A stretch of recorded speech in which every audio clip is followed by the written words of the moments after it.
For Makai, where have you seen the growth from spring until now, from when he got here to spring? I mean, that whole transition. Yeah, just the familiarity and the playbook. I think the comfortable. He's gotten so much more comfortable around his teammates with the scheme, with what we're gonna do. His personality is starting to come out. You can see him starting to come out his shell a little bit. So, man, Makai is growing every single day, and I think as he continues to get comfortable with what we're trying to do, the more time he spends understanding the scheme, the more time he spends understanding the totality of the offense, you can start to see his play go to the next level. Right here, we'll go James. We obviously got to see Dink in limited capacity last season and throughout the spring. Where do you see him carving out kind of a unique role in this backfield in your room, Rashad? Yeah, I see. Dink has an immense level of talent. I mean, he has pace, he has feel, he has a really good conceptual understanding for the game, man, and he's competing at a high level. Um, I think he has to continue to grow. He has a chance to play as a redshirt freshman. I think he has to continue to grow and come to work every single day. I think all those guys have a special trait, right? And so when you talk about carving out unique roles, I think all those guys could have certain roles and do different things. But I think, right now the focus is showing up every day and trying to grow as a complete player. On the right, Chris. Yeah, a couple of weeks ago at Media Day, Jay Harris talked a lot about how last year was just important for him in terms of just growth as a person, growth as a player. And where have you seen that kind of manifest itself now that this season is getting underway? Yeah, I see it everywhere, man. Jay is one of the guys I'm most proud of.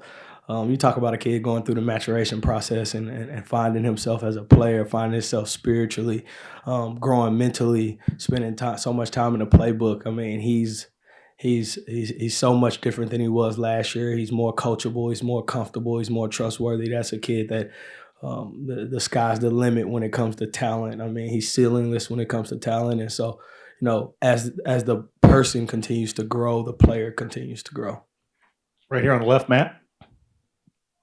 How much different of a player is Noah Whittington this year compared to last year at this time? He's almost going to be 2 years removed from his injury of 23, and just the experience he's going to bring to this room. Yeah, I think Noah hit he broke through the wall last year during the Illinois game, and that was big for him. He had a couple big runs, and I think that was like his like coming out party. And I think ever since then, you saw in some games late in the season, he started to get more comfortable. And I went back and watched his film when I first got here because he was hurt, and I saw the type of explosion he has, the type of slash running ability he has, and ever since the end of last season, you've seen that grow and you've seen that person get more confident in that leg and putting his foot in the ground and his ability to run at guys and change direction. So more than anything, I think the ability's been there, and I think you guys probably seen the ability he has more than I have. You guys were here to witness it, but I think he's finding a process, and I think he's become so much more consistent every single day as a player. Like I know what I'm gonna get from Noah Whittington every single day when we jog out on the field. Back right, Brett. Coach, when you've got so much talent in the running back room, what are you looking for when it comes to this group of guys to decide, who's going to be that RB1, who's going to be that RB2, and can you just kind of explain your process of what you want to see in the next couple of weeks before a decision is made before week one? Yeah, I think consistency is the most important thing. I think you got to play this game at a consistent level, especially when you got a lot of guys in the room with a lot of different skill sets, a lot of different talent, and there is a lot of talent in the room. So the mental process is so important when you go into a week. You talk about the preparation, you talk about your routine, you talk about being able to get a script and learn a script and learn a playbook in a certain amount of days. You talk about learning your opponent, what they're going to do on defense, our checks, and the intimacies of the offense. I think fall camp shows you all those things. When you come in, day out, your brain is tired. You're not getting as much sleep as you probably used to. We're practicing 7 days out of 8. It really stresses you out mentally. So you find out in those situations when we go good on good, when we're scrimmaging each other, the mental capacity of guys. And I think when choosing a guy to jog out there, or whoever your RB1 is, and we're gonna have a bunch of guys that can play and that's gonna play this season, right? But when you talk about what do you need to be the guy, I think it's that level of consistency and trust, not only from me, but you talk about the whole offensive staff, you talk about the O-line, you talk about the receivers, you talk about the team. I think that's the most important thing. On the right, Zach. Last year we saw Jordan get almost double the rushes that Noah did. I know part of that could be that Noah's coming off the injury, but Yeah. in general, do you like that philosophy of going into a season with an RB1, RB2? Do you like to even it out a little bit, or is that something you kind of just feel out as the season goes along? Yeah. In the best situation, you want a bunch of RB1s, right? And I think Noah was coming off of injury last year, like you said. I think that played a big part into it. I think as the year went on, you saw those kind of carries balance out a little bit more. And so, like when you got a group of guys that can wear a defense down, that can come in fresh, that can spell each other, I think that's the best way to do it. I think it's hard when you got to put the carries on one guy, and that's not something we plan on doing. And that's luckily, we have a bunch of guys who can carry the ball, who can do some different things, and I don't see that being a thing we do this year. I think we're going to have a couple guys that can run the ball. Right here on the left, James. Will had mentioned that between the depth you've got, tight ends got, and the lack of experience at receiver, that there may be a bit less 11 this year. Do you see more 20, 21, 22, and because of the depth that you guys have and the opportunities that may open for you guys, Rashawn?